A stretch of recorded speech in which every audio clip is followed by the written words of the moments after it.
Hello everyone, welcome back to Logic Binder. In today's video, we shall see what do you mean by lexical analyzer and also input buffering. Coming to lexical analyzer is nothing but the first phase of the compiler, which is also known as linear analyzer or scanner. In this phase, we will consider a stream of characters making up the source program, which will be read from left to right and grouped into tokens that are sequences of characters having collective meanings. Means we are going to convert the source program into a list of tokens. See this diagram, you can see here the source program is given to the lexical analyzer as input. This lexical analyzer scans the program and identifies the first token. It then sends it to the syntax analyzer, which is the next phase of the compiler. After receiving the token, the syntax analyzer sends a request called getNextToken to the lexical analyzer. In response, this lexical analyzer finds the next token and sends it back. This process continues until all the tokens in the source program are identified and passed to the syntax analyzer. Another important component in this diagram is symbol table.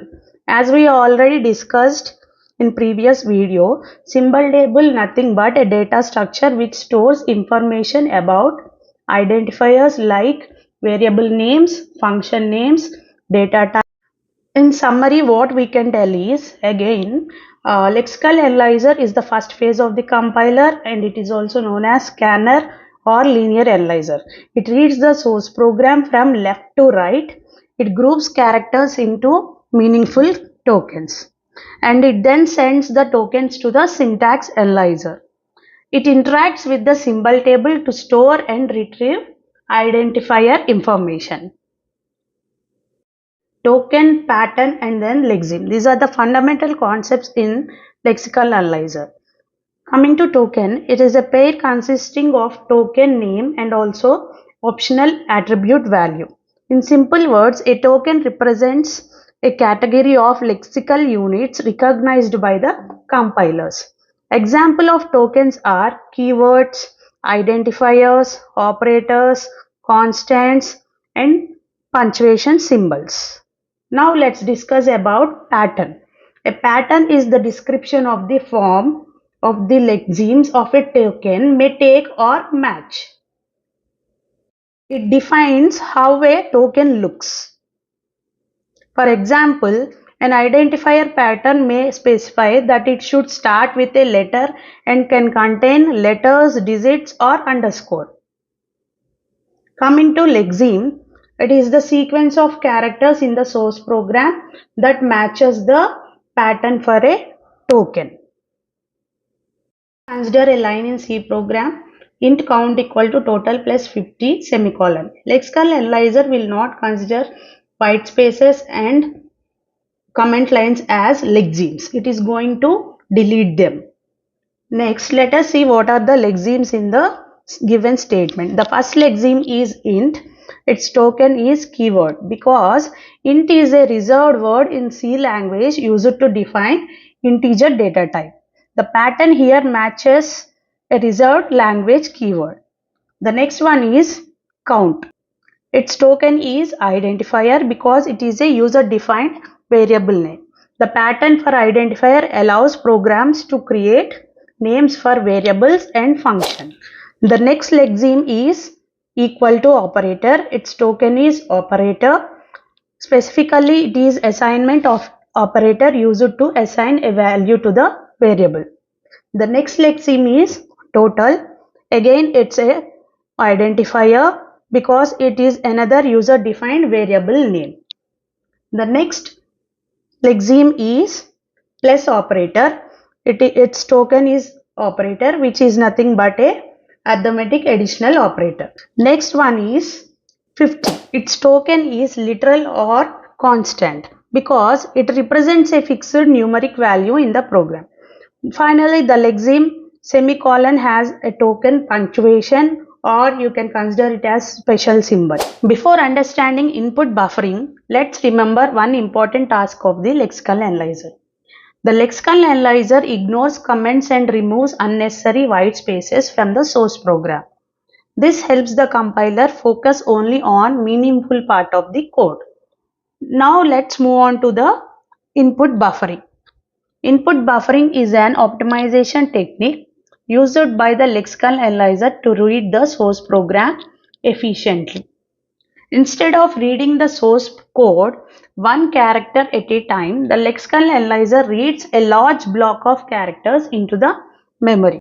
We have two main advantages of input buffering. First is it is minimizing cost. We have two main advantages of input buffering. First one is it minimizes costly system calls. Reading one character at a time requires frequent interactions with the operating system, which is expensive in terms of time. Second one is it speeds up the compilation process.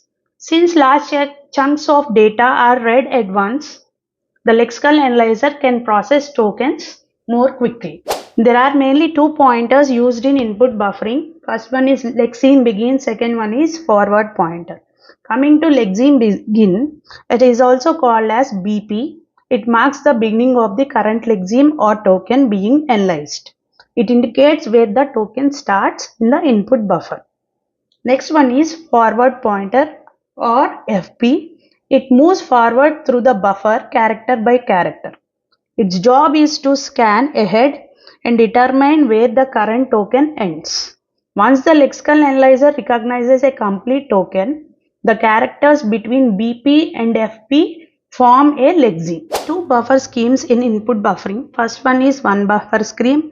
Second one is two buffer scheme. Now let's discuss one buffer scheme. In this scheme, the system uses a single memory buffer to store input characters read from the source program. The lexical analyzer maintains both begin pointer and forward pointer within the buffer. Consider the example shown in this diagram. Int I equal to 2. The begin pointer is positioned at the start of the token while the forward pointer moves through the buffer to identify the complete token. BP starts at the character I of the keyword int. Forward pointer moves forward through I, N and T. When the forward pointer encounters a separate space, it knows that the token int has ended. The lexical analyzer then recognizes int as the keyword and moves on to the next token. The forward pointer continues scanning until it reaches the end of file, EOF, often represented as EOF. Before understanding the two buffer scheme, let's first look at the limitation of one buffer scheme. In one buffer scheme, the lexical analyzer reads the source program in single buffer. The problem occurs when the lexeme is longer than the size of the buffer. In such cases, the lexical analyzer may need to move back and forward across the buffer boundary, making token recognition difficult and less efficient. To overcome this limitation, let us go for two buffer scheme. Two buffer scheme divides the input buffer into two equal sized halves. For example, if the total buffer size is 1024 bytes, each half contains 512 bytes. While one half is being processed by the lexical analyzer, the other half can be refilled with new input data. This ensures continuous reading of the source program without interruption. As a result, the lexical analyzer can process large source programs efficiently. Now let us see how the two buffer scheme works. Here, just like the one buffer scheme, the lexical analyzer uses two pointers, forward pointer and also the begin pointer. The begin pointer marks the start of the current lexeme. The forward pointer moves through the buffer to locate the end of the current lexeme. Important advantage here is that the forward pointer can move smoothly from one buffer half to the next without requiring special handling. This makes token recognition much faster and more efficient. Sentinel. Another important concept in two buffer scheme is Sentinel, also called as EOF marker. EOF means end of file. A sentinel is a special character placed at the end of each buffer. Its purpose is to indicate the end of the buffer section. When the forward pointer reaches the sentinel, the system knows that one buffer half has been completely scanned. Next buffer half is loaded automatically. If no more input is available, the sentinel indicates the actual end of file. This technique reduces unnecessary boundary checking and improves performance. Here in this diagram, the buffer is divided into two halves. The end of file markers are placed at end of each buffer. The begin pointer indicates where the current token starts. The forward pointer moves ahead character by character, searching for the end of token.